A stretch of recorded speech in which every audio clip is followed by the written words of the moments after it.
Você sabia que Estevão já tem números parecidos a de Neymar em sua primeira temporada no Campeonato Brasileiro? O Palmeiras não desistiu de Gabigol e o atacante vai dar prioridade a propostas de clubes brasileiros para 2025.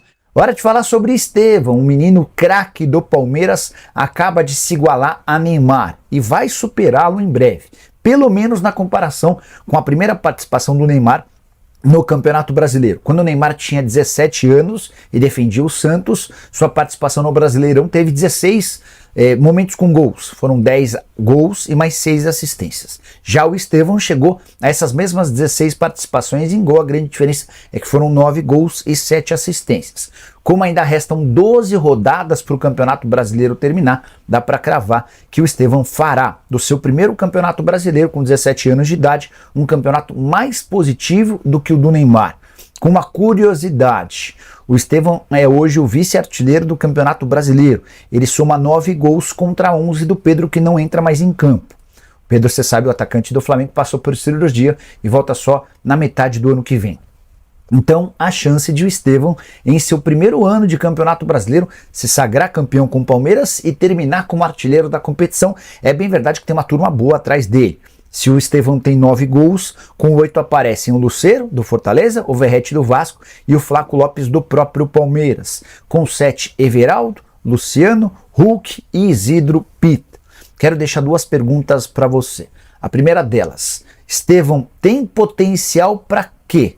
Ele vai ser jogador de seleção brasileira, vai brilhar na Europa ou é tudo fruto da ilusão da imprensa e de torcedores alviverdes? Segunda coisa, briga pela artilharia do campeonato, você já tem um palpite? Só para completar, vale registrar que o Palmeiras amassou o Criciúma por 5-0 sem tomar conhecimento, partida disputada no Allianz Parque, terceiro jogo do Palmeiras depois das eliminações na Copa do Brasil e na Libertadores da América, terceira vitória fácil, com goleada, sem sofrer gols. Palmeiras muito forte na briga pelo título do Campeonato Brasileiro. Gabigol, o Palmeiras não desistiu da contratação do atleta. E vou dizer mais, a prioridade de Gabigol para 2025 é continuar no futebol brasileiro.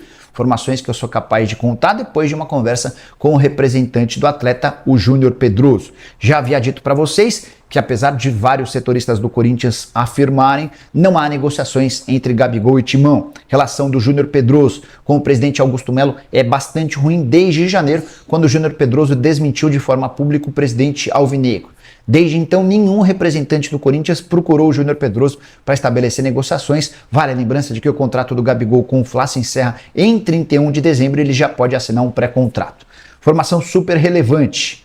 O Gabigol pretende resolver seu futuro nas próximas semanas. Ele não quer deixar essa história até o fim da temporada.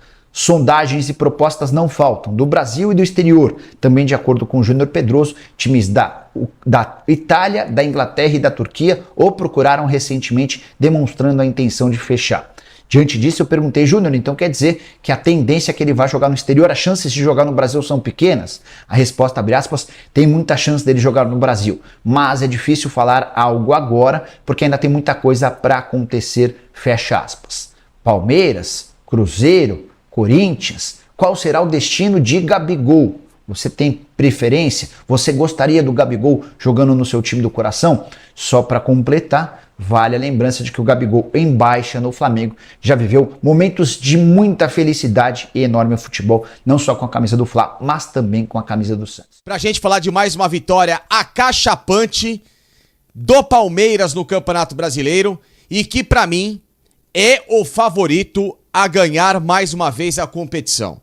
Ah, mas o Botafogo é o líder com 53 pontos, o Palmeiras tem 50, o Botafogo contratou um monte de gente, o Botafogo também joga Libertadores, o Palmeiras só está no Campeonato Brasileiro, o Palmeiras foi eliminado pelo Botafogo na Libertadores, o Botafogo não é melhor do que o Palmeiras. De fato, o Botafogo é um time tão competente como o Palmeiras. Mas o Palmeiras, quando precisa de respostas, mesmo que de forma tardia, em momentos decisivos e com uma bagagem vencedora nesse tipo de competição, e aí com o detalhe que eu acabei de dizer nesta última frase sobre Botafogo jogar Libertadores à Vera e é também lá favorito para ser campeão, não é só no Campeonato Brasileiro, Botafogo é favorito nas duas para ser campeão. e o Palmeiras tem só o Campeonato Brasileiro, essa vantagem de ter um foco único e com menos desgaste físico em meio a duelos que vão acontecer agora, nesta semana, pelas quartas de final da Libertadores, o Palmeiras ele pode levar uma certa vantagem e ainda com o chamado plus. Não é plus a mais, como diz o meu amigo Flávio Gomes, é plus. O Palmeiras ainda tem um jogo por fazer no Allianz Parque, pelo Campeonato Brasileiro, contra Botafogo e também um outro contra o Fortaleza, que segue nessa briga, mas eu acho que a briga vai ficar polarizada entre Botafogo e Palmeiras e, dependendo do que for, o Flamengo também pode ter essa capacidade, mas eu vejo, por enquanto, Palmeiras e Botafogo com muito mais anseio para tentar vencer o Campeonato Brasileiro. Então a vantagem de ter um jogo em casa e devolver a derrota do primeiro turno. Um Palmeiras com o Campeonato Brasileiro, somente ele por fazer.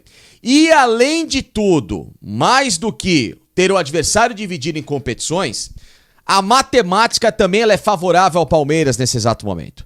Porque presta atenção, Botafogo tem 53 pontos, 16 vitórias, saldo 20. Hoje, claro, seria campeão porque tem 3 pontos a mais que o Palmeiras. Só que se ambos ficarem na mesma toada, né, cada um somando suas respectivas vitórias, e essa diferença com essa vantagem, tá, de saldo ser do Palmeiras e dependendo de uma vitória para conquistar o campeonato, e se ela depender obviamente do confronto direto, o Palmeiras passa aqui pro Botafogo justamente por causa disso. Palmeiras tem saldo 24, Botafogo tem saldo 20. Botafogo tem 16 vitórias, Palmeiras 15. Se ele igualar, ele empata no primeiro critério de desempate e vence no segundo. E aí, claro, com a pontuação também igualada, a vantagem do saldo de gols por hora faz com que o Palmeiras, na matemática, tenha ainda a chamada faca e queijo na mão, que não mais pertence ao Fortaleza, que poderia ter essa chance. Então, olha só como foi muito importante o Palmeiras não só ter vencido o Criciúma por 5-0 neste jogo, mas também ter vencido o Cuiabá por 5-0 e vencido o Atlético Paranaense por 2-0 fora de casa e não levado gols nesses últimos 3 jogos. Porque o Palmeiras conseguiu inverter o saldo que ainda era favorável ao Botafogo na competição. Então, por enquanto, o Botafogo joga pelo resultado simples de, nos confrontos daqui pra frente, no que depender desse embate com o Palmeiras, não perder. Porém, se ele perde, aí a história muda de figura. Então é um campeonato que passa a ficar de novo palpável para um elenco que é muito forte e para um técnico que é vencedor dessa competição nas últimas 2 oportunidades. Que, claro, isso não quer dizer que vai fazer com que o Palmeiras vença o Botafogo, mas isso faz, claro, diferença em algum momento em que, quando precisar ter uma experiência, uma casca mais grossa, a do Botafogo, que está sendo adquirida de novo nessa temporada, já vem do aprendizado daquela ramelada, né, que foi feita na temporada anterior, mas ainda assim o Palmeiras é uma equipe que tem praticamente o mesmo time e teve uma melhora significativa. Uma melhora que inclusive passa também, repito, um pouquinho do que o Abel deveria ter feito há algumas semanas, que talvez até pudessem dar chance do Palmeiras estar hoje no lugar do Botafogo, jogando as quartas de final da Libertadores no enfrentamento com o São Paulo, e até numa hipotética quartas ou semifinal de Copa do Brasil, né, em que o Palmeiras ficou pelo caminho quando foi eliminado pelo Flamengo por escalações que naquele momento já deveriam ter sido feitas e que não foram utilizadas e que agora, depois de algum tempo, depois dessas pancadas que o Palmeiras sofreu, foram colocadas em práticas. Ainda, claro, pode-se contestar se o meu lateral preferido é o Marcos Rocha, mas fez um jogo hoje, ok, contra a equipe do Criciúma, não deixou a desejar. O Vitor Reis se machucou, voltou o Gomes. Também não comprometeu, porque o time do Criciúma, claro, é uma equipe bastante limitada. Agora, os destaques individuais dali pra frente, né, dessa equipe do Palmeiras, a gente pode dizer que são, obviamente, não só o Aníbal Moreno pelo meio, o Caio Paulista, que vive um grande momento, o Richard Rios nesse momento de Copa América, me parece voltando um pouquinho a entender os trilhos e os eixos do que é jogar com a camisa do Palmeiras, mas em especial os 3 caras do meio campo. 3 caras que encontraram um encaixe, uma movimentação, que hoje fazem com que o time do Palmeiras seja, de novo, uma equipe muito letal. Uma equipe rápida, uma equipe que não é previsível, ou pelo menos não tem sido como foi no mês passado, time de bicuda lá pra frente, time de cruzamento desnecessário, time que pouco pensava jogo, que vivia só da individualidade do Estevão. Hoje não. Hoje é um Palmeiras que compõe muito bem meio campo na marcação, um Palmeiras que faz uma marcação, pressão em cima do adversário para roubar a bola em velocidade com muita competência e acelera o jogo no talento de jogadores como Felipe Anderson, Maurício e o Estevão. Ah, aí você vai me cobrar. E o Flaco Lopes, que fez um belo gol contra o Criciúma? Claro que fez um belo gol, abriu o placar de forma sublime. É o que se espera de um centroavante com a camisa do Palmeiras, porém isso muito também potencializado pela criatividade desse meio-campo do Palmeiras, que pra mim foi o grande segredo encontrado nesses últimos jogos. Foram 14 gols marcados nas últimas 4 partidas do Palmeiras, tá? O Palmeiras não levou gol nos últimos 3 jogos, o que era uma marca sempre muito forte do Abel nas temporadas 20 e 21, que deram bicampeonato da Libertadores ao Palmeiras e tudo mais, que fizeram com que o torcedor se encantasse, e o Palmeiras nos últimos anos acabou perdendo esse rótulo de baliza zero, time que em 2024 levou gols atrás de gols em jogos cruciais, e que agora me parece voltar a ter uma defesa um pouco mais sólida, muito também puxada pelo Aníbal Moreno, né, que é um jogador que protege demais ali à frente da zaga, e o Palmeiras que levou apenas um gol nos últimos 4 jogos no clássico contra o São Paulo no Allianz, que ele venceu no último minuto com o gol do Flaco Lopes no finalzinho.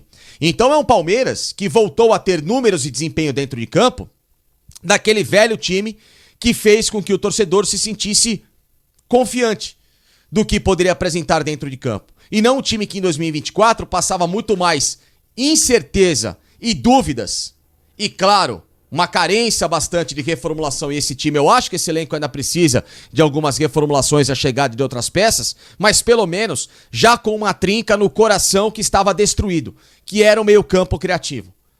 Felipe Anderson, Maurício e Estevão, e isso passa pela ausência do Rafael Veiga, que tudo bem, entrou hoje um pouquinho mais ligado, fez um belo gol de falta contra a equipe do Criciúma. Aliás, os gols do Palmeiras do Flaco Lopes, do Felipe Anderson, gol contra do zagueiro Tobias numa jogada do Estevão, gol do Estevão e depois o gol de bola parada do Rafael Veiga. Mas um Palmeiras que, repito,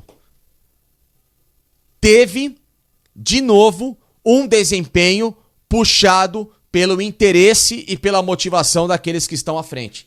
Um Estevão que quer pela primeira vez ser campeão como protagonista no Palmeiras, já foi, claro, Campeonato Paulista, mas um brasileiro, um título pesado. Um Maurício, que ainda não foi campeão pelo Palmeiras, Felipe Anderson, que chegou agora, né? Aníbal Moreno também, que é um grande título. O próprio Richard Rios já estava no elenco, claro, foi campeão no ano passado, mas não era um titularíssimo absoluto, né? Revezava ali com o Zé Rafael em muitas oportunidades, aliás, jogava mais junto com o Zé Rafael, mas ainda era um cara que chegou sem a confiança que hoje tem de seleção colombiana. Então é um Palmeiras que ele volta a renascer no momento muito, muito crucial da tabela. E ele tem pela frente o Vasco da Gama no próximo final de semana, depois só no outro vai pegar o Atlético Mineiro, ou seja, um Atlético que pode chegar até baleado para jogar aqui em São Paulo, ou então o Atlético com a cabeça ainda na Libertadores, que tem muita chance, o Atlético pega o Fluminense nas quartas de final. O Vasco vai ter Copa do Brasil, mas esta só em outubro. Mas ainda assim o Palmeiras lá no Rio de Janeiro tem total capacidade de jogar contra o Vasco e buscar um resultado. Então o Palmeiras tem, repito, alguns jogos daqui pra frente que, por mais pesadas que sejam as camisas de Vasco, Atlético Mineiro, mas com um embalo diferente dessas equipes. Salve nação Alviverde, venho aqui trazendo mais um corte. Peço você que deixe seu like, se inscreva no canal. E vamos falar aí de Palmeiras, né, que é nosso assunto importante. Falar do Verdão. Então o Verdão ontem passou o trator por cima do Criciúma, levou tudo, lavou a alma, foi 5-0 e um gol recorde aí, né, em menos de 1 minuto. Que gol top, que o Verdão já saiu na frente, né. Então, resumindo, o Verdão aumentou mais a chance dele de ganhar o Campeonato Brasileiro, e eu acredito que o Verdão vai ganhar esse ano, vai ter o tri. Então a gente leva no Brasileiro, como de fato, né, foi desclassificado da Libertadores, mas isso é passado, e da Copa do Brasil. Agora é todo foco no Brasileiro aí. Então o Verdão tá focado aí, e eu acredito que vai passar do Botafogo, vai ser igual ao ano passado, vai levar esse título é do Palmeiras. Acredito que o Verdão tem a a maior chance e a maior probabilidade de ganhar, né? De ganhar essa competição esse ano. Então acredito que o brasileiro já é nosso.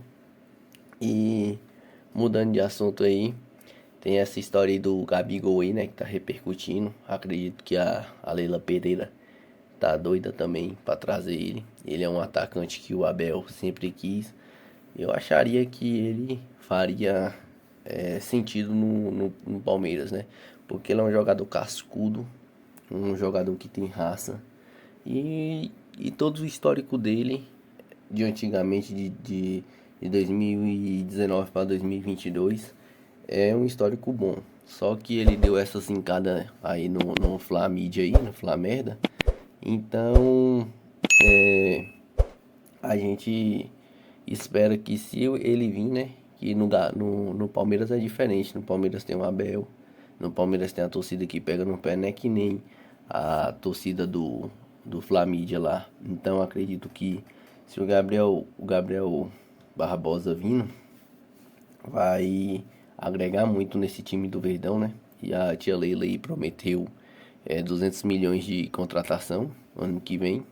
E tava tendo burburinhos aí a respeito do Gabriel Jesus, mas eu acredito que quem vai vir mesmo é o Gabigol. Queria saber de você, qual é a sua opinião a respeito do Gabigol. O Gabigol chegando aí, será se agrega no time? Será se não vale a pena pegar o Gabigol? Olhar pro mercado sul-americano aí e trazer um jogador que seja melhor do que o Gabigol? Ou valia a pena apostar todas as fichas no Gabigol? E falando de Marcos Rocha aí, né? Que soltou conversas a respeito do Atlético Mineiro aí contratar o Marcos Rocha. Porém o Verdão fez uma renovação aí que eu não gostei. Não achei bom o Verdão ter feito aquilo. Então o Marcos Rocha aí vai ficar mais um ano, né? E o Atlético não tem interesse. Só foi apenas boatos que rolou aí a respeito do medalhão.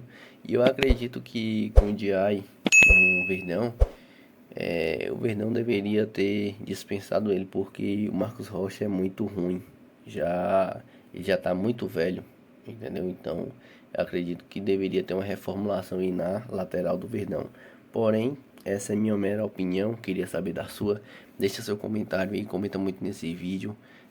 Tamo junto, um forte abraço e avante palestra sempre.